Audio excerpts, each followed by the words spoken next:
ਚਰਨਜੀਤ ਚੰਨੀ ਹੋਣੀ ਜਿਹੜੇ ਨੇ ਉਹ ਭਾਵੇਂ ਨਵਜੋਤ ਸਿੱਧੂ ਹੋਣਾ ਵਾਂਗ ਬੋਲਦੇ ਨਹੀਂ ਗੇ, ਪਰ ਜਿਹੜੀ ਉਹਨਾਂ ਦੀ ਐਕਟੀਵਿਟੀ ਹੈ, ਜਿਹੜੇ ਢੰਗ ਨਾਲ ਉਹ ਵਿਚਰ ਰਹੇ ਨੇ, ਔਰ ਇੱਕ ਸਟੇਜ ਤੇ ਉਹਨਾਂ ਨੇ ਗੱਲ ਕਹੀ ਵੀ ਹੈ ਵੀ ਤੁਸੀਂ ਬਾਦਲਾਂ ਤੇ ਕੈਪਟਨ ਨੂੰ ਇੰਨਾ ਸਮਾਂ ਦੇ ਦਿੱਤਾ, ਮੈਂ ਤੇ 3 ਮਹੀਨੇ ਹੀ ਰਿਹਾ ਮੁੱਖ ਮੰਤਰੀ, ਦੁਬਾਰਾ ਇੱਕ ਵਾਰੀ ਫਿਰ ਮੈਨੂੰ ਮੌਕਾ ਦਿੱਤਾ ਜਾਵੇ। ਮੇਰਾ ਕਹਿਣ ਦਾ ਮਤਲਬ ਇਹ ਹੈ ਵੀ ਇਹ ਜਦੋਂ ਦੋ ਬੰਦੇ ਕਹਿਣਗੇ ਵੀ ਮੈਂ ਮੁੱਖ ਮੰਤਰੀ ਦਾ ਚਿਹਰਾ, ਮੈਂ ਮੁੱਖ ਮੰਤਰੀ ਦਾ ਚਿਹਰਾ, ਤੇ ਕੁਰਸੀ ਤੇ ਇੱਕੋ ਹੀ ਆ ਮੁੱਖ ਮੰਤਰੀ ਦੀ। ਭਾਰਤ ਭੂਸ਼ਣ ਆਸ਼ੂ ਬਹੁਤ ਸੰਗੀਨ ਦੋਸ਼ ਲਾਇਆ ਉਹਨਾਂ ਨੇ ਵੀ ਸਾਡਾ ਪ੍ਰਧਾਨ ਜਿਹੜਾ ਆ ਉਹ ਪਾਰਟੀ ਦੇ ਕਲਚਰ ਮੁਤਾਬਕ ਨਹੀਂ ਚੱਲ ਰਿਹਾ। ਜਦੋਂ ਇਹ ਚੋਣ ਜਾਬਤਾ ਲੱਗ ਜਾਣਾ ਫਿਰ ਤੇ ਸਾਰੇ ਮਹਾਰਥੀ ਇੱਕ ਸਟੇਜ ਤੇ ਹੋਣਗੇ। ਕਿ ਅਗਰ ਦੇਖਿਆ ਜਾਏ ਕਿ ਕਾਂਗਰਸ ਦੇ 2022 ਦੇ ਵਿਧਾਨ ਸਭਾ ਦੇ ਚੁਣਾਵਾਂ ਦੇ ਵਿੱਚ ਭਵਿੱਖ ਦੇ ਵਿੱਚ ਜਿਹੜਾ ਅੜਿੱਕਾ ਬਣ ਸਕਦੇ ਨੇ ਉਹ ਨਵਜੋਤ ਸਿੱਧੂ ਬਣ ਸਕਦੇ। ਲਾੜਾ ਪਹਿਲੋਂ ਐਲਾਨੋ, ਸੋ ਲੱਗਦਾ ਵੀ 2022 ਚ ਜਿਹੜੀ ਲਾੜੇ ਦੀ ਲੜਾਈ ਹੈ ਇਹ ਕਾਂਗਰਸ ਨੂੰ ਮਹਿੰਗੀ ਪੈ ਸਕਦੀ ਹੈ। ਵੀ ਨਵਜੋਤ ਸਿੱਧੂ ਨੇ ਝੂਠਾ ਕੇਸ ਦਰਜ ਕਰਾਇਆ ਤੇ ਮਜੀਠੀਆ ਜਿਹੜਾ ਆ ਉਹ ਨਵਜੋਤ ਸਿੱਧੂ ਦੇ ਵਿਰੁੱਧ ਇਲੈਕਸ਼ਨ ਲੜੂਗਾ। ਜੇ ਕੋਈ ਵੱਡਾ ਚਿਹਰਾ ਇਹਨਾਂ 'ਚ ਆਉਣਾ ਚਾਹੁੰਦਾ ਤੇ ਇਹਨਾਂ ਨੂੰ ਲੱਗਦਾ ਹੈ 2-4 ਲੀਡਰਾਂ ਨੂੰ ਵੀ ਯਾਰ ਉਹ ਆ ਗਿਆ ਤੇ ਸਾਡਾ ਕੱਦ ਬੋਣਾ ਹੋ ਜਾਊਗਾ। ਭਾਜਪਾ ਦੀ ਅਗਰ ਦੇਖੀ ਜਾਏ ਗੱਠਜੋੜ ਦੇ ਕੈਪਟਨ ਅਮਰਿੰਦਰ ਸਿੰਘ ਢੀਂਡਸਾ, ਇਹ ਕੀ ਬਣਦਾ ਨਜ਼ਰ ਆ ਰਿਹਾ ਪੰਜਾਬ ਦੇ ਵਿੱਚ ਕੋਈ ਸਮੀਕਰਨ? ਖੇਤੀ ਕਾਨੂੰਨ ਵਾਪਸ ਲੈ ਲਏ ਸੀ ਤੇ ਉਦੋਂ ਇਹ ਸੰਕੇਤ ਮਿਲ ਗਏ ਸੀ ਵੀ ਭਾਰਤੀ ਜਨਤਾ ਪਾਰਟੀ ਪੰਜਾਬ ਦੀਆਂ ਚੋਣਾਂ ਵਿੱਚ ਬਹੁਤ ਮਜ਼ਬੂਤ ਢੰਗ ਨਾਲ ਆ ਰਹੀ ਹੈ। ਕੁਲਬੀਰ ਸਿੰਘ ਰਾਜੇਵਾਲ ਉਹ ਬਹੁਤ ਚਿਰ ਪਹਿਲਾਂ ਬਿਆਨ ਦੇ ਚੁੱਕੇ ਆ ਵੀ ਇਸ ਖੇਤੀ ਕਾਨੂੰਨ ਵਾਪਸ ਹੋ ਗਏ, ਸਾਡਾ ਮੁੱਖ ਮੁੱਦਾ ਖਤਮ ਹੋ ਗਿਆ, ਇਸ ਲਈ ਉਹ ਭਾਰਤੀ ਜਨਤਾ ਪਾਰਟੀ ਦਾ ਪੰਜਾਬ 'ਚ ਵਿਰੋਧ ਨਹੀਂ ਕਰਨਗੇ। ਜਿੱਥੇ 32 ਜਥੇਬੰਦੀਆਂ ਲੜਦੀਆਂ ਪਈਆਂ ਸੀ ਕਿਸਾਨੀ ਅੰਦੋਲਨ, ਹੁਣ ਉੱਥੇ ਕੁਝ ਜਥੇਬੰਦੀਆਂ ਰਹਿ ਗਈਆਂ ਜਿਹੜੀਆਂ ਵਿਰੋਧ ਕਰਨਗੀਆਂ, ਯਾਨੀ ਕਿ ਉਹ ਵਿਰੋਧ ਇੰਨਾ ਜ਼ੋਰਦਾਰ ਨਹੀਂ ਰਹੇਗਾ। ਵੀ ਸੰਯੁਕਤ ਸਮਾਜ ਮੋਰਚਾ ਆਮ ਆਦਮੀ ਪਾਰਟੀ ਨਾਲ ਗੱਠਜੋੜ ਕਰਕੇ ਤੇ 2022 ਚ ਇਲੈਕਸ਼ਨ ਜਿਹੜੀ ਲੜ ਸਕਦਾ ਹੈ। ਕਾਂਗਰਸ, ਆਮ ਆਦਮੀ ਪਾਰਟੀ, ਅਕਾਲੀ ਦਲ, ਬਸਪਾ ਦਾ ਗੱਠਜੋੜ, ਢੀਂਡਸਾ, ਕੈਪਟਨ, ਭਾਜਪਾ ਗੱਠਜੋੜ ਤੇ ਅੱਗੇ ਆ ਰਹੀ ਆਪਾਂ ਸੰਯੁਕਤ ਸਮਾਜ ਮੋਰਚਾ। ਇਹ ਧਿਰਾਂ ਜਿਹੜੀਆਂ ਨੇ ਪਰਦੇ ਪਿੱਛੇ ਕਈ ਤਰ੍ਹਾਂ ਦੀਆਂ ਰਣਨੀਤੀਆਂ ਬਣਾ ਰਹੀਆਂ ਨੇ। ਸਬਰ ਨਿਊਜ਼ ਤੇ ਪਰਦੇ ਦੀ ਗੱਲ ਦੇਖ ਰਹੇ ਸਾਰੇ ਦਰਸ਼ਕਾਂ ਦਾ ਸਵਾਗਤ ਹੈ। ਮੈਂ ਹਾਂ ਤੁਹਾਡੇ ਨਾਲ ਤਪਨ ਮਲਹੋਤਰਾ। ਸਭ ਤੋਂ ਪਹਿਲਾਂ ਤਾਂ ਸਬਰ ਨਿਊਜ਼ ਦੀ ਟੀਮ ਵੱਲੋਂ ਤੁਹਾਨੂੰ ਸਾਰਿਆਂ ਨੂੰ ਨਵੇਂ ਸਾਲ ਦੀਆਂ ਢੇਰ ਸਾਰੀਆਂ ਸ਼ੁਭਕਾਮਨਾਵਾਂ। ਸਿਆਸਤ ਦੀ ਗੱਲ ਕਰਾਂਗੇ ਅੱਜ ਪਰਦੇ ਦੀ ਗੱਲ ਪ੍ਰੋਗਰਾਮ ਦੇ ਵਿੱਚ, ਕਿਉਂਕਿ ਹਮੇਸ਼ਾ ਹੀ ਅਸੀਂ ਪਰਦੇ ਦੀ ਗੱਲ ਦੇ ਵਿੱਚ ਪਿਛਲੀਆਂ ਗੱਲਾਂ ਕੀ ਨੇ ਉਹਨਾਂ ਦੇ ਉੱਪਰੋਂ ਪਰਦਾ ਚੱਕਦੇ ਆ ਕਿ ਸਿਆਸਤ ਦੇ ਵਿੱਚ ਕੀ ਹੋ ਰਿਹਾ। 2021 ਦੇ ਵਿੱਚ ਅਸੀਂ ਦੇਖਿਆ ਕਿ ਕਾਫੀ ਉਥਲ-ਪੁਥਲ ਹੋਈ ਸਿਆਸਤ ਦੇ ਵਿੱਚ। ਸਿਆਸਤਦਾਨ ਇੱਕ ਪਾਰਟੀ ਤੋਂ ਦੂਜੀ ਪਾਰਟੀ ਦੇ ਵਿੱਚ ਛਾਲਾਂ ਮਾਰਦੇ ਨਜ਼ਰ ਆਏ। ਹੁਣ 2022 ਦੇ ਵਿੱਚ ਕੀ ਸੰਕੇਤ ਨੇ ਇਹਨਾਂ ਸਿਆਸਤਦਾਨਾਂ ਦੇ, ਸਿਆਸੀ ਪਾਰਟੀਆਂ ਦੇ, ਕਿੱਧਰ ਛਾਲਾਂ ਮਾਰਦੇ ਨੇ ਜਾਂ ਕੀ ਭਵਿੱਖ ਹੁੰਦਾ? ਇਸ ਵਕਤ ਸਾਡੇ ਨਾਲ ਸੀਨੀਅਰ ਐਡੀਟਰ ਤਰਲੋਚਨ ਸਿੰਘ ਜੀ ਨੇ। ਤਰਲੋਚਨ ਜੀ, ਕਿੱਦਾਂ ਦੇਖੀਏ ਕਿ ਹੁਣ ਅਸੀਂ 2021 ਦੇਖਿਆ ਕਿ ਕਾਫੀ ਉਥਲ-ਪੁਥਲ ਨਜ਼ਰ ਆਈ ਤੇ ਹੁਣ 2022 ਦੇ ਵਿੱਚ ਅਗਰ ਸਾਰੀ ਪਾਰਟੀਆਂ ਦੇ ਦੇਖੇ ਜਾਈਏ ਕੀ ਸੰਕੇਤ ਨਜ਼ਰ ਆ ਰਹੇ ਨੇ, ਕੀ ਭਵਿੱਖ ਨਜ਼ਰ ਆ ਰਿਹਾ ਇਹਨਾਂ ਪਾਰਟੀਆਂ ਦਾ? ਪਹਿਲਾਂ ਤੇ ਤਪਨ ਜੀ ਆਪਾਂ ਇੱਕ ਵਾਰੀ ਫਿਰ ਆਪਣੇ ਜਿਹੜੇ ਦਰਸ਼ਕ ਨੇ ਉਹਨਾਂ ਨੂੰ ਮੁਬਾਰਕਾਂ ਦਿੰਦੇ ਨਵੇਂ ਸਾਲ ਦੀਆਂ। ਔਰ ਇਹ ਨਵਾਂ ਸਾਲ ਖਾਸ ਕਰਕੇ ਪੰਜਾਬੀਆਂ ਲਈ ਬੜਾ ਅਹਿਮ ਹੈ। ਉਹ ਤਪਨ ਜੀ ਇਸ ਲਈ ਅਹਿਮ ਹੈ ਵੀ 2022 ਚ ਵਿਧਾਨ ਸਭਾ ਦੀ ਇਲੈਕਸ਼ਨ ਹੋਣੀ ਹੈ ਔਰ ਪੰਜਾਬੀਆਂ ਨੇ ਆਪਣੀ ਕਿਸਮਤ ਦੀ ਪੁੜੀ ਜਿਹੜੀ ਹੈ ਕਿਸੇ ਇੱਕ ਪਾਰਟੀ ਦੇ ਹਵਾਲੇ ਕਰਨੀ ਹੈ ਤੇ ਫਿਰ ਉਹ ਪਾਰਟੀ ਜਿਹੜੀ ਹੈ ਉਹਨੇ 2027 ਤੱਕ ਪੰਜਾਬ ਦੀ ਕਿਸਮਤ ਘੜਨੀ ਹੈ। ਸੋ ਬਹੁਤ ਅਹਿਮ ਦਿਨ ਹੈ ਪੰਜਾਬੀਆਂ ਲਈ ਵੀ। ਇਹ ਦਿਨ ਜਿਹੜੇ ਨੇ ਬੜੇ ਅਹਿਮ ਹੋਣਗੇ ਕਿਉਂਕਿ ਜਿਹੜੀ ਉਹਨਾਂ ਦੀ ਵੋਟ ਹੈ ਉਹਨਾਂ ਦੀ ਵੋਟ ਨਾਲ 2027 ਤੱਕ ਜਿਹੜੇ ਵਾਰਸ ਨੇ ਪੰਜਾਬ ਦੇ ਉਹ ਚੁਣੇ ਜਾਣੇ ਨੇ।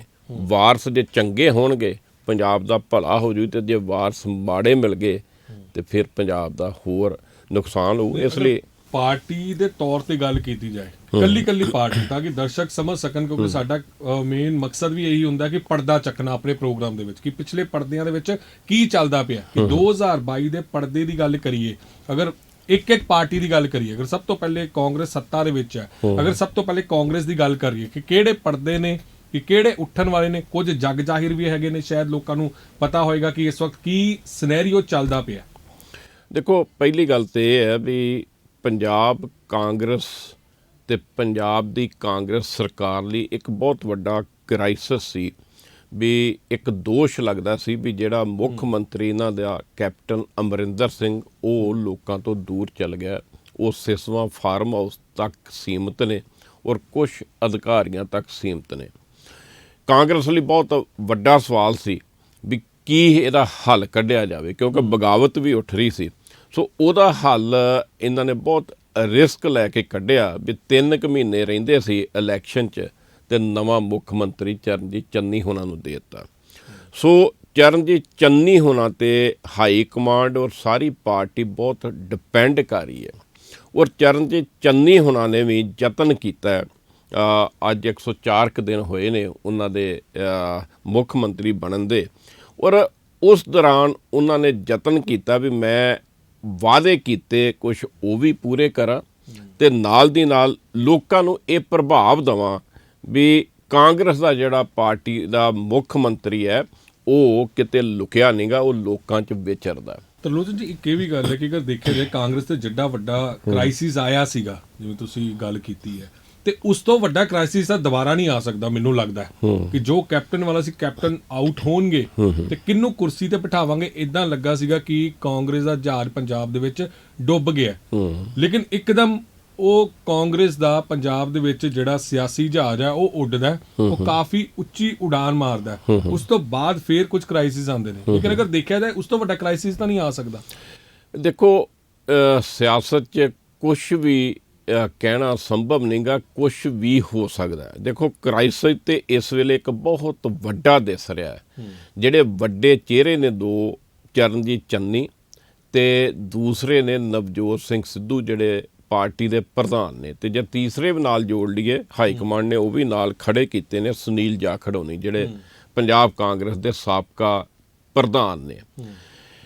ਇਹ ਤਿੰਨੇ ਚਿਹਰੇ ਜਿਹੜੇ ਨੇ, ਇਹਨਾਂ ਤੇ ਦਾਰੋਮਦਾਰ ਜਿਹੜਾ ਹਾਈ ਕਮਾਂਡ ਛੱਡਣਾ ਚਾਹੁੰਦੀ ਹੈ।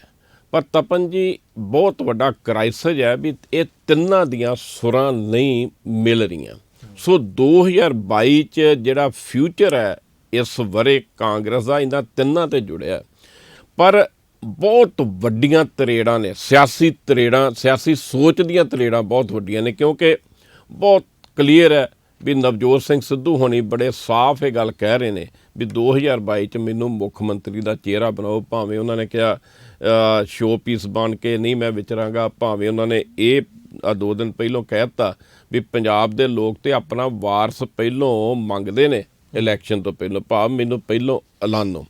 ਔਰ ਦੂਸਰੇ ਪਾਸੇ ਚਰਨਜੀਤ ਚੰਨੀ ਹੋਣੀ ਜਿਹੜੇ ਨੇ, ਉਹ ਭਾਵੇਂ ਨਵਜੋਤ ਸਿੱਧੂ ਹੋਣਾ ਵਾਂਗ ਬੋਲਦੇ ਨਹੀਂਗੇ, ਪਰ ਜਿਹੜੀ ਉਹਨਾਂ ਦੀ ਐਕਟੀਵਿਟੀ ਹੈ, ਜਿਹੜੇ ਢੰਗ ਨਾਲ ਉਹ ਵਿਚਰ ਰਹੇ ਨੇ, ਔਰ ਇੱਕ ਸਟੇਜ ਤੇ ਉਹਨਾਂ ਨੇ ਗੱਲ ਕਹੀ ਵੀ ਹੈ ਵੀ ਤੁਸੀਂ ਬਾਦਲਾਂ ਤੇ ਕੈਪਟਨ ਨੂੰ ਇੰਨਾ ਸਮਾਂ ਦੇ ਦਿੱਤਾ, ਮੈਂ ਤੇ 3 ਮਹੀਨੇ ਹੀ ਰਿਹਾ ਮੁੱਖ ਮੰਤਰੀ, ਦੁਬਾਰਾ ਇੱਕ ਵਾਰੀ ਫਿਰ ਮੈਨੂੰ ਮੌਕਾ ਦਿੱਤਾ ਜਾਵੇ।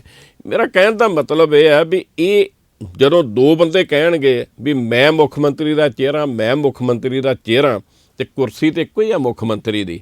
ਸੋ ਇਹ ਬਹੁਤ ਵੱਡਾ ਕ੍ਰਾਈਸਿਸ ਹੈ ਵੀ ਇਹਨੂੰ ਹਾਈ ਕਮਾਂਡ ਕਿਵੇਂ ਸੋਲਵ ਕਰੂਗੀ। ਮੈਨੂੰ ਤਾਂ ਲੱਗਦਾ ਇਹਦਾ ਕੋਈ ਤਪਨ ਜੀ ਹੱਲ ਨਹੀਂ ਹੈਗਾ। ਮੈਨੂੰ ਜਿਵੇਂ ਕਿ ਗੱਲਬਾਤ ਹੁੰਦੀ ਸਾਡੀ ਸਾਰਿਆਂ ਨਾਲ, ਉਹਨਾਂ ਦਾ ਕਹਿਣਾ ਕਿ ਅਸੀਂ ਇਹਨੂੰ ਪੋਜ਼ਿਟਿਵ ਵੇ ਨਾਲ ਦੇਖਦੇ ਪਏ। ਇੱਕ ਪਾਸੇ ਜੱਟ ਸਿੱਖ ਫੇਸ ਹੋ ਗਿਆ, ਉਹਦੇ ਉੱਪਰ ਕੋਈ ਕਲੰਕ ਨਹੀਂ ਹੈਗਾ, ਕਹਿੰਦੇ ਕਿ ਨਵਜੋਤ ਸਿੱਧੂ ਨੇ, ਉਹਨਾਂ ਦੇ ਉੱਪਰ ਕੋਈ ਇੰਨਾ ਗੰਭੀਰ ਆਰੋਪ ਨਹੀਂ ਹੈਗਾ ਕੋਈ, ਜਿਵੇਂ ਕਿ ਬਾਕੀ ਸਿਆਸੀ ਲੀਡਰਾਂ ਤੇ ਅਸੀਂ ਵੇਖਦੇ ਪਏ ਇੱਕ ਦੂਜੇ ਦੇ ਉੱਪਰ ਚਿੱਕੜ ਉਛਾਲੇ ਜਾ ਰਹੇ। ਦੂਸਰੇ ਪਾਸੇ ਦਲਿਤ ਫੇਸ ਲੈ ਕੇ ਆਏ ਚਰਨਜੀਤ ਸਿੰਘ ਚੰਨੀ, ਉਹਨਾਂ ਦੇ ਵੀ ਦੇਖਿਆ ਜਾਏ ਉਹਨਾਂ ਨੂੰ ਵੀ ਸਾਫ ਛਵੀ ਵਾਲੇ ਮੰਨਿਆ ਜਾਂਦਾ ਹੈ। ਕਿ ਇਹ ਕਿਹਾ ਜਾ ਰਿਹਾ ਕਿ ਇਹ ਦੋਨੋਂ, ਤੀਸਰੇ ਸੁਨੀਲ ਜਾਖੜ ਹੋਣੀ ਹੋ ਗਏ। ਅਗਰ ਦੇਖਿਆ ਜਾਏ, ਅਗਰ ਮੇਨ ਟੱਕਰ ਹੈਗੀ ਇਹ ਦੋ ਜਿਹੜੇ ਨੁਮਾਇੰਦੇ ਨੇ ਇਹਨਾਂ ਦੇ ਵਿੱਚ ਵੇਖੀ ਜਾ ਰਹੀ ਹੈ। ਪਰ ਤਪਨ ਜੀ ਜਿਹੜੀ ਗੱਲ ਹੈ ਤੁਸੀਂ ਕਿਹਾ ਵੀ ਬਿਲਕੁਲ ਠੀਕ ਹੈ, ਇਹ ਨਵਜੋਤ ਸਿੰਘ ਸਿੱਧੂ ਦੇ ਵੋਟਾਂ ਲੋਕਾਂ ਨੇ ਪਾਣੀ, ਅਗਰ ਦੋਨਾਂ ਚੋਂ ਕੋਈ ਵੀ ਫੇਸ ਬਣ ਜਾਂਦਾ ਹੈ ਵੋਟ ਪੈ ਜਾਣੀ। ਪਰ ਜਿਹੜਾ ਉਹਨਾਂ ਦੇ ਆਪਣੇ ਦੋਸ਼ ਲਾ ਰਹੇ ਨੇ ਨਵਜੋਤ ਸਿੱਧੂ ਦੇ, ਉਹਦਾ ਕੀ ਹੋਊਗਾ?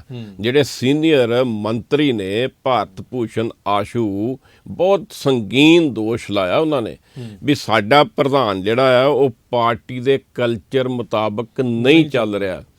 ਪਾਰਟੀ ਜਿਹੜੀ ਹੈ ਕਲੈਕਟਿਵਲੀ ਜੋ ਪਾਰਟੀ ਦਾ ਮਾਡਲ ਹੁੰਦਾ ਉੱਦਾਂ ਚੱਲਦੀ ਹੈ, ਨਵਜੋਤ ਸਿੱਧੂ ਦਾ ਮਾਡਲ ਨਹੀਂ ਚੱਲਣਾ। ਮੈਂ ਉਹੀ ਜਿਵੇਂ ਸ਼ੁਰੂਆਤ ਕੀਤੀ ਸੀ, ਮੈਂ ਕਿਹਾ ਸੀ ਅਗਰ ਇਸ ਕ੍ਰਾਈਸਿਸ ਨੂੰ ਦੇਖ ਲਈਏ ਕਿ ਜੋ ਕਾਂਗਰਸ ਦੇ ਵਿੱਚ ਕ੍ਰਾਈਸਿਸ ਆਇਆ ਸੀ ਕੈਪਟਨ ਦੌਰਾਨ, ਜਦੋਂ ਕੈਪਟਨ ਨੇ ਆਊਟ ਹੋਣਾ ਸੀ, ਇਹ ਕ੍ਰਾਈਸਿਸ ਮੈਨੂੰ ਲੱਗਦਾ ਉਹਦੇ ਬਰਾਬਰ ਨਹੀਂ ਹੈਗਾ, ਉਸ ਤੋਂ ਕਾਫੀ ਛੋਟਾ ਲੱਗ ਰਿਹਾ ਕਿ ਅਗਰ ਦੋਨੋਂ ਮਿਲ ਜਾਂਦੇ ਨੇ, ਇੱਥੇ ਸੰਭਾਵਨਾ ਹੈਗੀ ਹੈ ਕਿ ਅਗਰ ਹਾਈ ਕਮਾਂਡ ਕਾਮਯਾਬ ਹੋ ਜਾਂਦੀ ਨਵਜੋਤ ਸਿੰਘ ਸਿੱਧੂ ਨੂੰ ਤੇ ਚਰਨਜੀਤ ਸਿੰਘ ਚੰਨੀ ਨੂੰ ਇੱਕ ਰਾਹ ਤੇ ਚਲਾਉਣ ਦੀ। ਦੇਖੋ ਕਿਵੇਂ ਚੱਲ ਜਾਣਗੇ।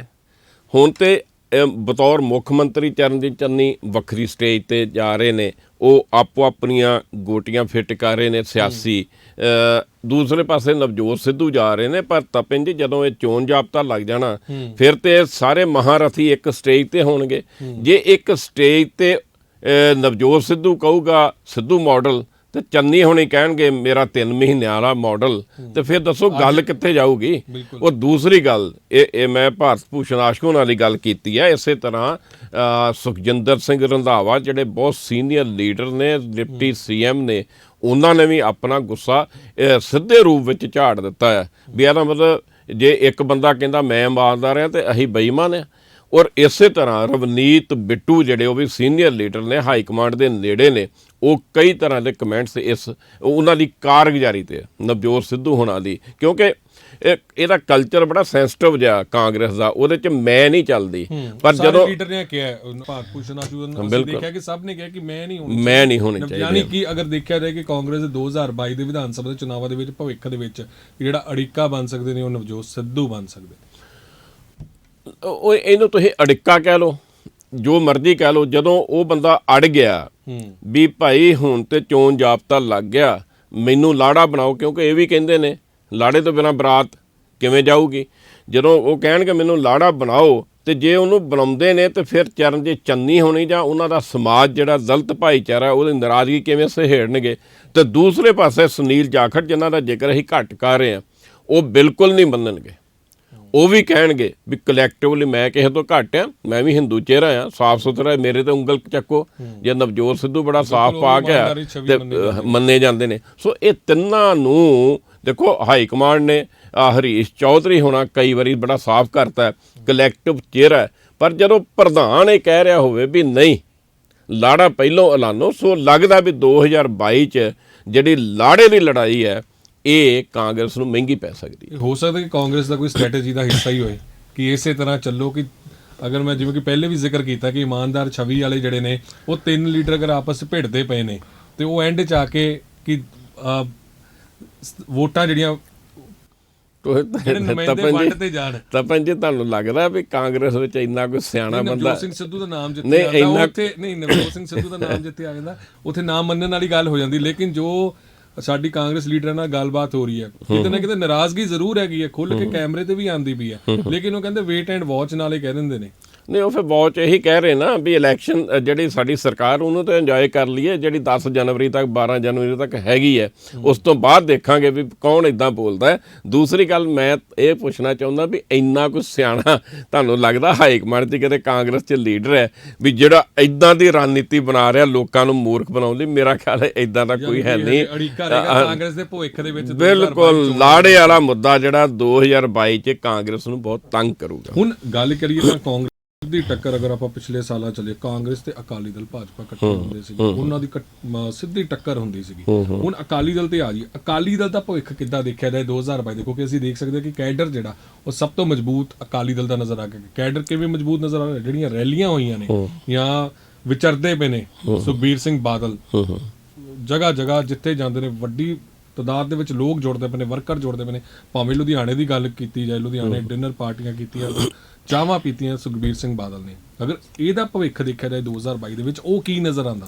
ਤਾਂ ਪੰਜੇ ਗੱਲ ਇਹ ਆ ਵੀ ਸ਼੍ਰੋਮਣੀ ਅਕਾਲੀ ਦਲ ਜਿਹੜਾ ਹੈ ਇਹ 'ਚ ਕੋਈ ਸ਼ੱਕ ਨਹੀਂ ਇੰਨੇ ਵੱਡੇ ਕ੍ਰਾਈਸਿਸ ਦੇ ਬਾਵਜੂਦ ਸੁਖਬੀਰ ਸਿੰਘ ਬਾਦਲ ਨੇ ਜਿਹੜੀ ਕੰਪੇਨ ਚਲਾਈ, ਰੈਲੀਆਂ ਕੀਤੀਆਂ, ਉਹਨਾਂ ਨੇ ਆਪਣੇ ਕੇਡਰ ਨੂੰ ਕਾਫੀ ਹੱਦ ਤੱਕ ਬੰਨ੍ਹ ਕੇ ਰੱਖਿਆ। ਕੋਈ ਟੁੱਟ ਭੱਜ ਨਹੀਂ ਹੋਣ ਦਿੱਤੀ। ਜਿਹੜੀ ਹੋਈ ਸੀ ਟੁੱਟ ਭੱਜ ਬ੍ਰਹਮਪੁਰਾ ਸਾਹਿਬ, ਉਹ ਵੀ ਵਾਪਸ ਆ ਗਏ। ਇਹ ਪ੍ਰਾਪਤੀ ਹੈ। ਔਰ ਇੱਕ ਸਟੇਜ ਤੇ ਜਦੋਂ ਕੈਪਟਨ ਅਮਰਿੰਦਰ ਸਿੰਘ ਮੁੱਖ ਮੰਤਰੀ ਸੀ ਔਰ ਸਰਕਾਰ ਤੇ ਗੰਭੀਰ ਦੋਸ਼ ਲੱਗਦੇ ਸੀ, ਉਹ ਸੱਚੇ ਵੀ ਸੀ ਵੀ ਵਾਅਦੇ ਪੂਰੇ ਨਹੀਂ ਕੀਤੇ ਕੈਪਟਨ ਸਾਹਿਬ ਨੇ, ਉਹਨਾਂ ਨੇ ਭਾਰਤੀ ਜਨਤਾ ਪਾਰਟੀ ਨਾਲ ਜਿਹੜਾ ਨਾਤਾ ਤੋੜਿਆ ਸੀ, ਉਹਦੀ ਭਰਪਾਈ ਲਈ ਬਹੁਜਨ ਸਮਾਜ ਪਾਰਟੀ ਨਾਲ ਗੱਠਜੋੜ ਕਰ ਲਿਆ ਸੀ।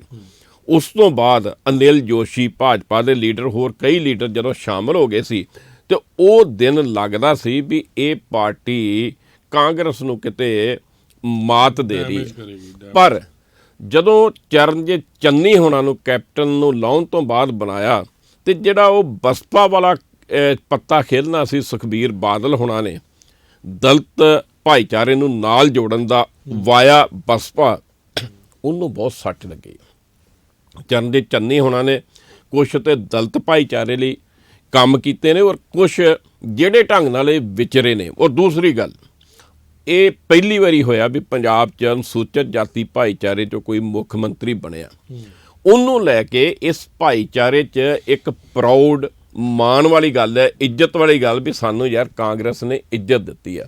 ਜਿਹੜਾ ਇਹ ਸਵਾਲ ਹੈ ਨਾ, ਇਹਨੇ ਅਕਾਲੀ ਦਲ ਤੇ ਬਸਪਾ ਦਾ ਜਿਹੜਾ ਪੱਤਾ ਸੀ ਉਹ ਦਲਿਤ, ਉਹਨੂੰ ਕਾਫੀ ਢਾਹ ਲਾਈ ਹੈ। ਇੱਕ ਤੇ ਇਹ ਗੱਲ, ਇਹਦੇ ਨਾਲ ਫਿਰ ਕਿਤੇ ਨਾ ਕਿਤੇ ਅਕਾਲੀ ਦਲ ਬਸਪਾ ਨੂੰ ਬੜਾ ਜ਼ੋਰ ਲਾਉਣਾ ਪਊਗਾ। ਦੂਸਰੀ ਗੱਲ ਇਹ ਹੈ ਵੀ ਅਕਾਲੀ ਦਲ ਉੱਪਰ ਜਿਹੜੇ ਬੇਅਦਬੀ ਦੇ ਜਾਂ ਡਰੱਗ ਦੇ ਦੋਸ਼ ਲੱਗਦੇ, ਉਹਦੇ 'ਚ ਬਿਕਰਮ ਮਜੀਠੀਆ ਵਿਰੁੱਧ FIR ਦਰਜ ਕਰ ਲਈ। ਇਹ ਬਹੁਤ ਵੱਡੀ ਚੁਣੌਤੀ ਆ ਅਕਾਲੀ ਦਲ ਲਈ।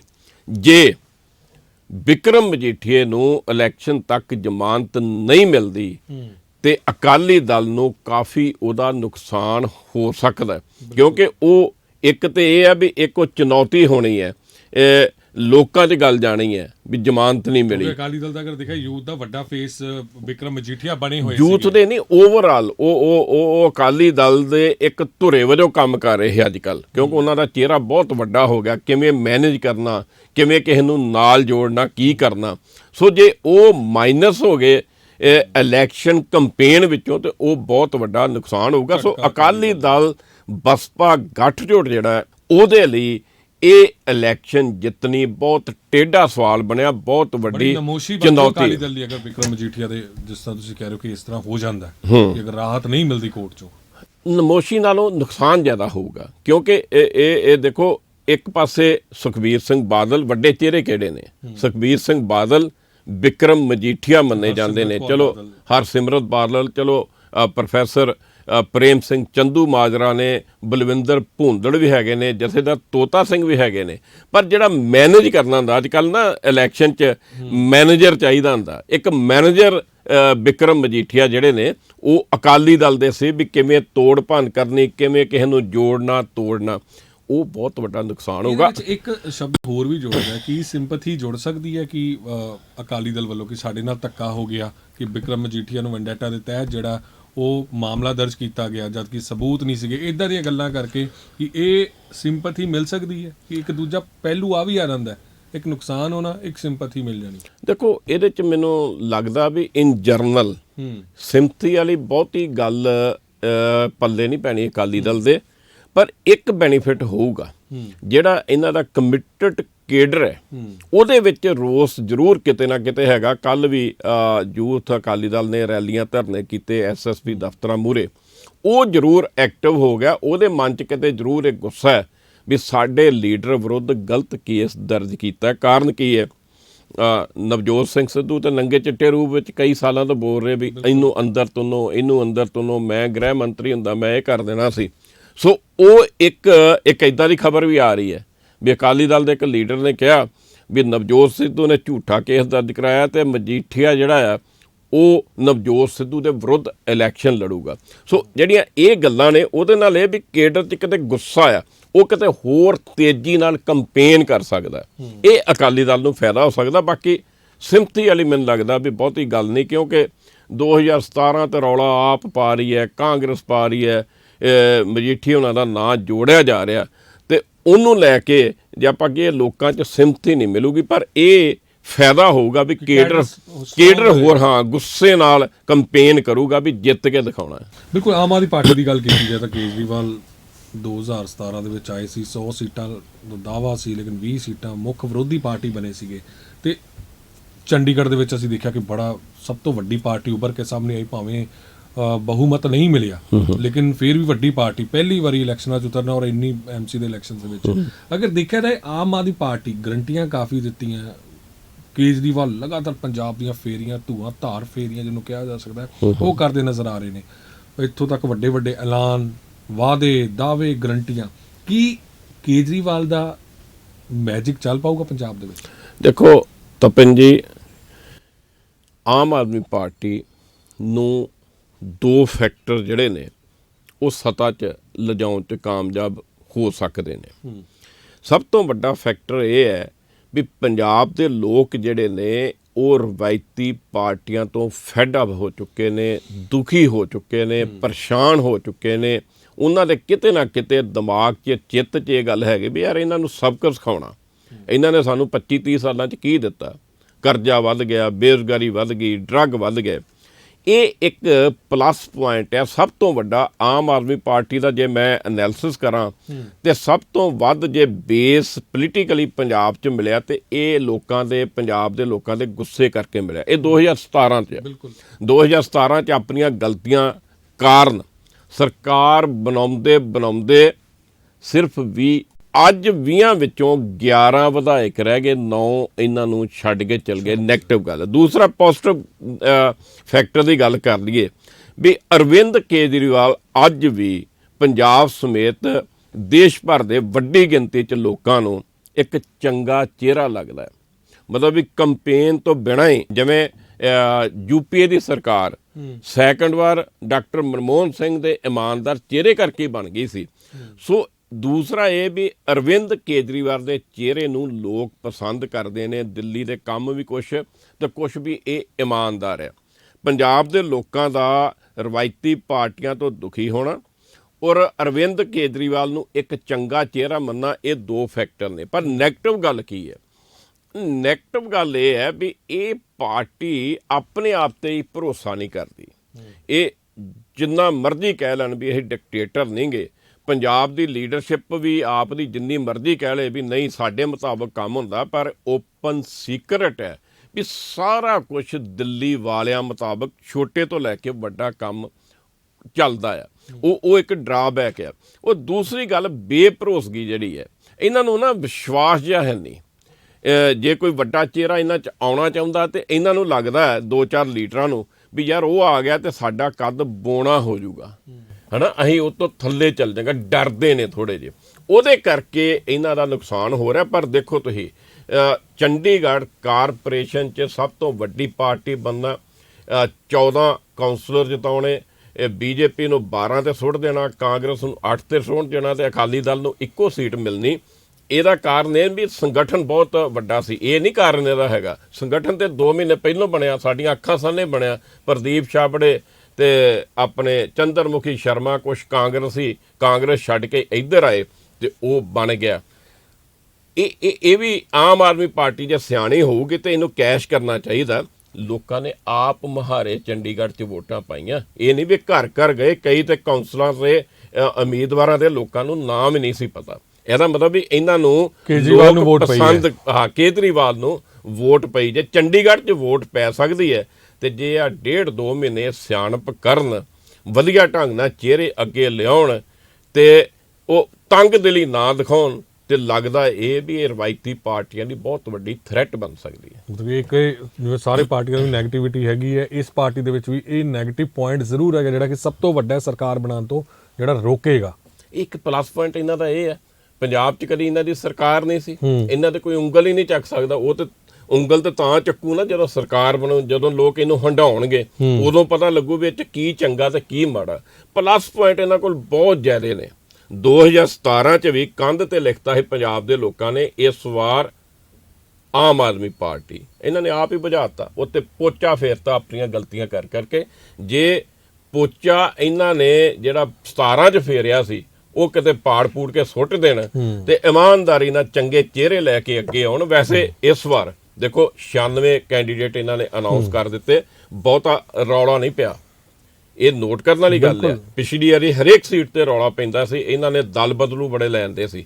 ਦਲ ਬਦਲੂ ਐਰਕੀ ਵੀ ਲੈਂਦੇ ਨੇ, ਕਈ ਹਲਕਿਆਂ ਵਿੱਚ ਰੌਲਾ ਇਹ ਵੀ ਗੱਲ ਆ ਰਹੀ ਹੈ ਵੀ ਕੁਛ ਇਹਨਾਂ ਦੇ ਲੀਡਰ ਬਹੁਤ ਨਿਰਾਸ਼ ਨੇ, ਉਹ ਵੱਖਰੀ ਪਾਰਟੀ ਵੀ ਬਣਾ ਸਕਦੇ। ਪਰ ਕੁੱਲ ਮਿਲਾ ਕੇ ਕਹਿ ਸਕਦੇ ਵੀ ਇਸ ਵਾਰ ਕੈਂਡੀਡੇਟ ਇਹਨਾਂ ਨੇ ਆਮ ਬੰਦਿਆਂ ਵਿੱਚੋਂ ਆਪਣੇ ਵਲੰਟੀਅਰ ਦਿੱਤੇ ਨੇ।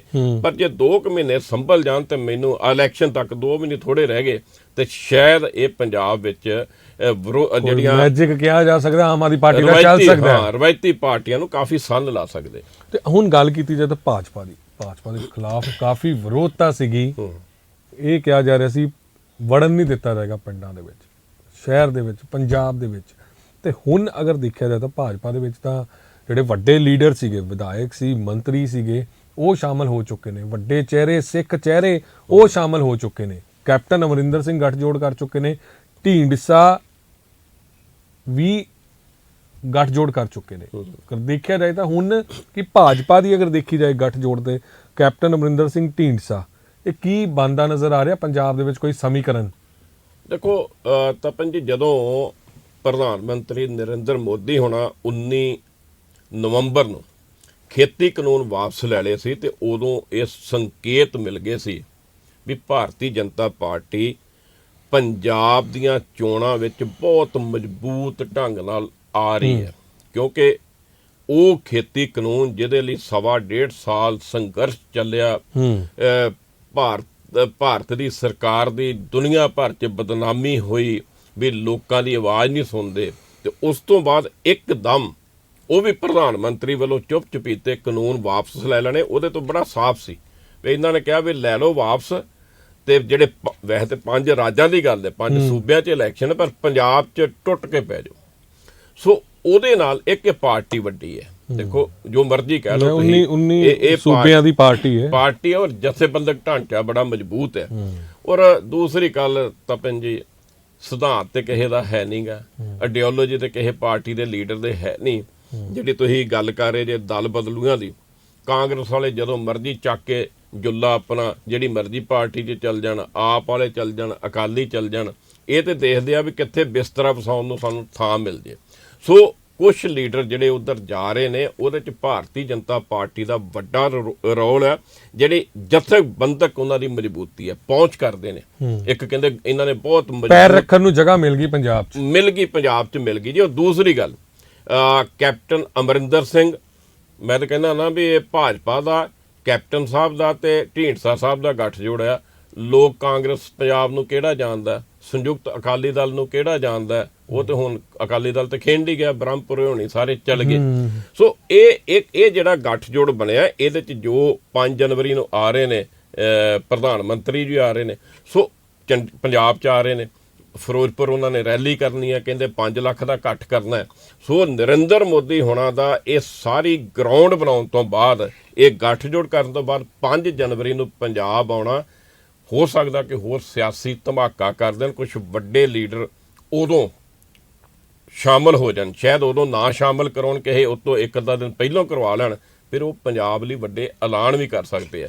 ਜੇ ਉਹਨਾਂ ਨੇ ਐਲਾਨ ਵੀ ਕਰ ਦਿੱਤੇ, ਕੋਈ ਉਦਯੋਗਿਕ ਪੈਕੇਜ ਦੇ ਦਿੱਤਾ, ਕੋਈ ਖੇਤੀ ਬਾਰੇ ਪੈਕੇਜ ਦੇ ਦਿੱਤਾ, ਜਾਂ ਇਹ ਕਰਜ਼ੇ ਜਿਹੜੇ ਨੇ ਕਿਸਾਨਾਂ ਦੇ ਚੜੇ ਉਹਦੇ ਬਾਰੇ ਕੋਈ ਵਿਆਜ ਘਟਾਉਣ, ਵਿਆਜ ਮੁਆਫ ਕਰਨ, ਕਰਜ਼ਾ ਘਟਾਉਣ ਬਾਰੇ ਕੋਈ ਐਲਾਨ ਕਰ ਦਿੱਤਾ, ਤੇ ਹੋਰ ਮੋੜਾ ਆ ਸਕਦਾ ਹੈ। ਕਿਉਂਕਿ ਸ਼ਹਿਰੀ ਵੋਟ ਤੇ ਹਾਲੇ ਵੀ ਭਾਰਤੀ ਜਨਤਾ ਪਾਰਟੀ ਦਾ ਕੰਟਰੋਲ ਹੈ, ਤੇ ਦਿਹਾਤੀ ਵੋਟ ਲਈ ਉਹਨਾਂ ਨੇ ਕਾਫੀ ਸਿੱਖ ਚਿਹਰੇ ਜਿਹੜੇ ਨੇ ਉਹ ਨਾਲ ਜੋੜ ਲਏ ਨੇ। ਸੋ ਇਹ ਕਹਿ ਸਕਦੇ ਆ ਵੀ ਇਸ ਵਾਰ ਭਾਰਤੀ ਜਨਤਾ ਪਾਰਟੀ ਦਾ ਜਿਹੜਾ ਗੱਠਜੋੜ ਹੈ ਕੈਪਟਨ ਢੀਂਡਸੇ ਦਾ, ਉਹ ਵੀ ਇਹ ਦੂਸਰੀਆਂ ਪਾਰਟੀਆਂ ਦੇ ਬਰਾਬਰ ਖੜ ਕੇ ਤਗੜਾ ਮੁਕਾਬਲਾ ਕਰ ਸਕਦਾ ਹੈ। ਉਹਨਾਂ ਨੇ ਕਿਹਾ ਕਿ ਜਿਵੇਂ ਕਿ ਵਿਰੋਧ ਕੀਤਾ ਜਾਏਗਾ, ਕਿਸਾਨ ਵਿਰੋਧ ਕਰਨਗੇ। ਹੁਣ ਕਿਸਾਨੀ ਪਾਰਟੀ ਵੀ ਹੈ, ਸਾਂਝਾ ਮੋਰਚਾ ਬਣ ਗਿਆ ਹੋਇਆ, ਸਿਆਸਤ ਦੇ ਵਿੱਚ ਉਤਰੇਗਾ। ਕਈ ਜਥੇਬੰਦੀਆਂ ਬੈਕ ਸਟੈਪ ਲੈ ਚੁੱਕੀਆਂ ਨੇ। ਤੇ ਹੁਣ ਇਹਦੇ ਵਿੱਚ ਦੇਖਿਆ ਜਾਏ ਤਾਂ ਹੁਣ ਜਦੋਂ ਪ੍ਰਧਾਨ ਮੰਤਰੀ ਦਾ ਵਿਰੋਧ ਹੁੰਦਾ 5 ਤਰੀਕ ਨੂੰ, ਤੇ ਉਹਦੇ ਵਿੱਚ ਕੀ ਸਮੀਕਰਨ ਬਣਦਾ ਨਜ਼ਰ ਆਊਗਾ? ਯਾਨੀ ਕਿ ਕੁਝ ਜਥੇਬੰਦੀਆਂ ਹੋਣਗੀਆਂ ਜਿਹੜੀਆਂ ਸਿਆਸਤ ਦੇ ਵਿੱਚ ਉਤਰੀਆਂ ਨੇ, ਉਹ ਵੀ ਨਜ਼ਰ ਆਉਣਗੀਆਂ ਸਾਹਮਣੇ। ਇਹਦੇ ਕੀ ਸੰਕੇਤ ਨੇ? ਨਹੀਂ ਦੇਖੋ, ਉਹਦੇ 'ਚ ਬਹੁਤ ਸਾਫ਼ ਹੈ। ਜਿਹੜੀ ਇਹ 22 ਕਿਸਾਨ ਜਥੇਬੰਦੀਆਂ ਨੇ ਸੰਯੁਕਤ ਸਮਾਜ ਮੋਰਚਾ ਬਣਾਇਆ, ਜਿਹਦੇ ਲੀਡਰ ਨੇ ਬਲਬੀਰ ਸਿੰਘ ਰਾਜੇਵਾਲ। ਉਹ ਬਹੁਤ ਚਿਰ ਪਹਿਲਾਂ ਬਿਆਨ ਦੇ ਚੁੱਕੇ ਆ ਵੀ ਇਸ ਖੇਤੀ ਕਾਨੂੰਨ ਵਾਪਸ ਹੋ ਗਏ, ਸਾਡਾ ਮੁੱਖ ਮੁੱਦਾ ਖਤਮ ਹੋ ਗਿਆ, ਇਸ ਲਈ ਉਹ ਭਾਰਤੀ ਜਨਤਾ ਪਾਰਟੀ ਦਾ ਪੰਜਾਬ 'ਚ ਵਿਰੋਧ ਨਹੀਂ ਕਰਨਗੇ। ਵਿਰੋਧ ਸਿਰਫ ਦੋ ਕਿਸਾਨ ਜਥੇਬੰਦੀਆਂ ਕਰ ਰਹੀਆਂ ਨੇ ਪ੍ਰਧਾਨ ਮੰਤਰੀ ਹੋਣਾ ਦੀ ਰੈਲੀ ਦਾ। ਇੱਕ ਤੇ ਕਿਸਾਨ ਮਜ਼ਦੂਰ ਸੰਘਰਸ਼ ਕਮੇਟੀ ਸਵਰਨ ਪੰਧੇਰ ਵਾਲੀ, ਉਹਨਾਂ ਨਾਲ ਆਪਣੀ ਗੱਲ ਵੀ ਹੋਈ ਸੀ ਪੰਧੇਰ ਹੋਣਾ ਨਾਲ। ਉਹ ਕਹਿੰਦੇ ਵੀ ਅਸੀਂ ਰਣਨੀਤੀ ਬਣਾਵਾਂਗੇ, ਇੱਥੇ ਰੈਲੀ ਨਹੀਂ ਹੋਣ ਦੇਣੀ। ਇੱਕ ਤੇ 23 ਜਿਹੜੀਆਂ ਨੇ ਫਸਲਾਂ ਨੇ ਉਹਦੀ ਖਰੀਦ ਗਰੰਟੀ ਦੇਣ। ਪ੍ਰਧਾਨ ਮੰਤਰੀ ਜਿਹੜਾ ਵਾਅਦਾ ਕੀਤਾ ਸੀ 6 ਹੋਰ ਪੈਂਡਿੰਗ ਮੰਗਾਂ, ਉਹਦੇ ਵਿਰੋਧ 'ਚ ਅਸੀਂ ਰੈਲੀ ਨਹੀਂ ਹੋਣ ਦੇਵਾਂਗੇ। ਉਹਨਾਂ ਹਾਲੇ ਐਲਾਨ ਕਰਨਾ ਵੀ ਕਿਹੜੇ ਢੰਗ ਨਾਲ ਨਹੀਂ ਹੋਣ ਦੇਣਗੇ। ਔਰ ਭਾਰਤੀ ਕਿਸਾਨ ਯੂਨੀਅਨ ਏਕਤਾ ਉਗਰਾਹਾਂ ਨੇ ਜਿਹੜਾ ਐਲਾਨ ਕੀਤਾ ਵੀ 5 ਜਨਵਰੀ ਨੂੰ ਸਾਰੇ ਪੰਜਾਬ ਦੇ ਜ਼ਿਲ੍ਹਿਆਂ 'ਚ ਪ੍ਰਧਾਨ ਮੰਤਰੀ ਦੇ ਪੁਤਲੇ ਫੂਕਣਗੇ। ਜਿਹੜੀ 22 ਕਿਸਾਨ ਜਥੇਬੰਦੀਆਂ ਸੰਯੁਕਤ ਸਮਾਜ ਮੋਰਚਾ ਬਣਾ ਕੇ ਇਲੈਕਸ਼ਨ ਲੜ ਰਹੀਆਂ, ਉਹਨਾਂ ਨੇ ਵਿਰੋਧ ਕਰਨ ਦਾ ਐਲਾਨ ਨਹੀਂ ਕੀਤਾ। ਯਾਨੀ ਕਿ ਆਪਾਂ ਉਹੀ ਗੱਲ ਕਰ ਰਹੇ ਸੀਗੇ ਕਿ ਪੈਰ ਰੱਖਣ ਨੂੰ ਥਾਂ ਮਿਲ ਗਈ ਹੋਈ ਭਾਜਪਾ ਨੂੰ ਪੰਜਾਬ ਦੇ ਵਿੱਚ, ਕਿਉਂਕਿ ਜਿੱਥੇ 32 ਜਥੇਬੰਦੀਆਂ ਲੜਦੀਆਂ ਪਈਆਂ ਸੀ ਕਿਸਾਨੀ ਅੰਦੋਲਨ, ਹੁਣ ਉੱਥੇ ਕੁਝ ਜਥੇਬੰਦੀਆਂ ਰਹਿ ਗਈਆਂ ਜਿਹੜੀਆਂ ਵਿਰੋਧ ਕਰਨਗੀਆਂ। ਯਾਨੀ ਕਿ ਉਹ ਵਿਰੋਧ ਇੰਨਾ ਜ਼ੋਰਦਾਰ ਨਹੀਂ ਰਹੇਗਾ। ਭਾਜਪਾ ਨੂੰ ਕਿਤੇ ਨਾ ਕਿਤੇ ਜਗ੍ਹਾ ਪੰਜਾਬ 'ਚ ਇਹ ਗੱਠਜੋੜ ਨੂੰ ਮਿਲਦੀ ਨਜ਼ਰ ਆ ਰਹੀ ਹੈ। ਨਹੀਂ, ਬਿਲਕੁਲ। ਦੇਖੋ, ਉਹ ਤਾਂ 2 ਜਥੇਬੰਦੀਆਂ ਜਿਨ੍ਹਾਂ ਨੇ ਵਿਰੋਧ ਕਰਨਾ, 22 ਜਥੇਬੰਦੀਆਂ ਜਿਹੜੀਆਂ ਕਿਸਾਨਾਂ ਦੀਆਂ ਉਹ ਤੇ ਲੱਗ ਗਈਆਂ ਨੇ ਇਲੈਕਸ਼ਨ ਪ੍ਰੋਸੈਸ 'ਚ, ਆਪਣਾ ਮੈਨੀਫੈਸਟੋ ਤੇ ਹੋਰ ਆਪਣੀ ਪਾਰਟੀ ਪੂਰਟੀ ਬਣਾਉਣ ਦੇ ਲੱਗ ਗਈਆਂ ਨੇ।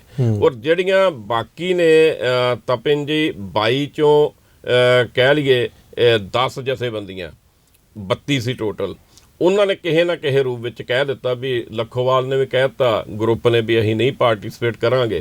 ਇਸੇ ਤਰ੍ਹਾਂ ਇੱਕ ਹੋਰ ਯੂਨੀਅਨ ਸੀ ਕੱਲ ਰਜਿੰਦਰ ਸਿੰਘ ਉਹਨਾਂ ਦੀ, ਉਹਨਾਂ ਨੇ ਵੀ ਇਹ ਕਹਿ ਦਿੱਤਾ ਵੀ ਅਸੀਂ ਪਾਰਟਿਸਿਪੇਟ ਨਹੀਂ ਕਰਾਂਗੇ। ਪਰ ਇਹ ਵੀ ਗੱਲ ਕਰਨੀ ਬਣਦੀ ਵੀ ਸੰਯੁਕਤ ਸਮਾਜ ਮੋਰਚਾ 22 ਦੀ ਇਲੈਕਸ਼ਨ 'ਚ ਸਾਲ 2022 'ਚ ਇਸ ਸਾਲ ਉਹਦੀ ਜਿਹੜੀ ਹੈ ਭਵਿੱਖ ਕੀ ਬਣੂਗਾ। ਦੇਖੋ, ਹੁਣ ਤੱਕ ਤੇ ਉਹਨਾਂ ਨੂੰ ਕੁਝ ਵਿਰੋਧਾਂ ਦਾ ਸਾਹਮਣਾ ਕਰਨਾ ਪੈ ਰਿਹਾ ਆਪਣਿਆਂ ਕੋਲੋਂ।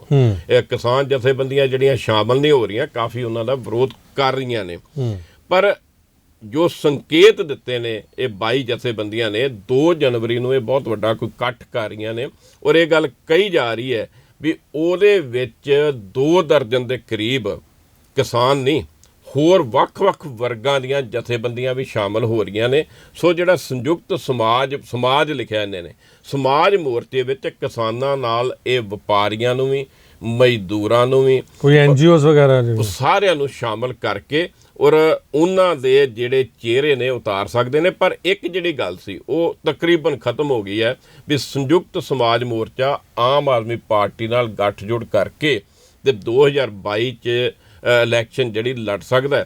ਪਰ ਉਹਦੇ 'ਚ ਅਰਵਿੰਦ ਕੇਜਰੀਵਾਲ ਹੋਣਾ ਨੇ ਵੀ ਹਿੰਟ ਦੇ ਦਿੱਤਾ, ਪਟਿਆਲੇ ਆਏ ਸੀ ਵੀ ਸਾਡੀ ਤੇ ਕੋਈ ਗੱਲ ਨਹੀਂ ਚੱਲ ਰਹੀ। ਨਾਲ ਹੀ ਉਹਨਾਂ ਨੇ ਟੋਟਲ 8 ਹੋਰ ਉਮੀਦਵਾਰ ਐਲਾਨ ਕੇ 96 ਉਮੀਦਵਾਰ ਐਲਾਨਤੇ ਨੇ, ਜਿਹਦੇ ਤੋਂ ਸਾਫ਼ ਹੈ ਵੀ ਗੱਠਜੋੜ ਕਿਸੇ ਤਰ੍ਹਾਂ ਦਾ ਨਹੀਂ ਹੋਊਗਾ। ਸੰਯੁਕਤ ਸਮਾਜ ਮੋਰਚਾ ਆਪਣੇ ਲੈਵਲ ਤੇ ਇਲੈਕਸ਼ਨ ਲੜੇਗਾ।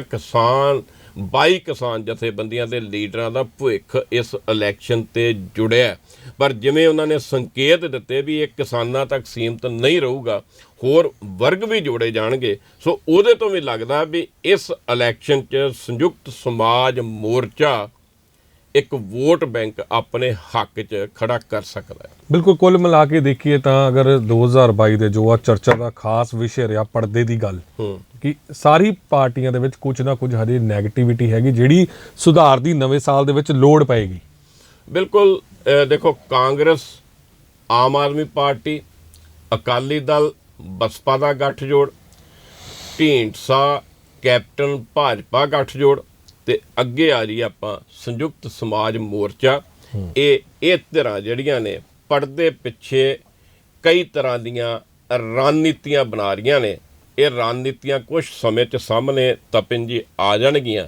ਪਰ ਇਹ ਕਹਿ ਸਕਦੇ ਹਾਂ ਵੀ 2022 ਦਾ ਵਿਧਾਨ ਸਭਾ ਦਾ ਇਲੈਕਸ਼ਨ ਦਾ ਜਿਹੜਾ ਮੇਲਾ ਲੱਗਣਾ ਉਹਦੇ 'ਚ ਕਈ ਰੰਗ ਦੇਖਣ ਨੂੰ ਮਿਲਣਗੇ। ਧੰਨਵਾਦ ਤਰਲੋਚਨ ਜੀ। ਤਾਂ ਬਿਲਕੁਲ ਪਰਦੇ ਦੀ ਗੱਲ ਦੇ ਵਿੱਚ ਅੱਜ ਖਾਸ ਚਰਚਾ ਲੈ ਕੇ ਆਏ ਸੀਗੇ ਕਿ ਆਖਰ 2022 ਦੇ ਵਿੱਚ ਸਿਆਸੀ ਪਾਰਟੀਆਂ ਦਾ ਭਵਿੱਖ ਕੀ ਹੋਏਗਾ, ਕਿ ਪਰਦੇ ਜਿਹੜੇ ਨੇ ਉਹ ਸਾਰੀ ਪਾਰਟੀਆਂ ਦੇ ਵਿੱਚ ਕੁਝ ਨਾ ਕੁਝ ਨੁਕਤਾਚੀਨੀ ਜ਼ਰੂਰ ਨਜ਼ਰ ਆ ਰਹੀ ਹੈ, ਉਹ ਭਾਵੇਂ ਕਾਂਗਰਸ ਹੋਏ ਬਾਕੀ ਸਾਰੀ ਪਾਰਟੀਆਂ ਹੋਣ। ਤੇ ਹੁਣ ਵੇਖਣ ਵਾਲੀ ਗੱਲ ਹੈ ਕਿ ਇਹ ਨੁਕਤਾਚੀਨੀਆਂ 'ਚ ਨਵੇਂ ਸਾਲ ਦੇ ਵਿੱਚ ਵਿਧਾਨ ਸਭਾ ਚੋਣਾਂ ਨੇ ਕੋਡ ਆਫ ਕੰਡਕਟ ਜਿਹੜਾ ਉਹ ਕੁਝ ਦਿਨ ਤੱਕ ਲੱਗ ਜਾਏਗਾ ਕਿ ਆਪਣੇ ਨਵੇਂ ਭਵਿੱਖ, ਨਵਾਂ ਉਜਵਲ ਭਵਿੱਖ ਜਿਹੜਾ ਉਹ ਕਿਹੜੀ ਸਿਆਸੀ ਪਾਰਟੀ ਬਣਾਉਂਦੀ ਹੈ, ਕਿਹੜੀ ਲੋਕਾਂ ਦੇ ਦਿਲਾਂ ਤੇ ਰਾਜ ਕਰਦੀ ਹੈ। ਤੇ ਹੁਣ ਸਾਨੂੰ ਦਿਓ ਇਜਾਜ਼ਤ।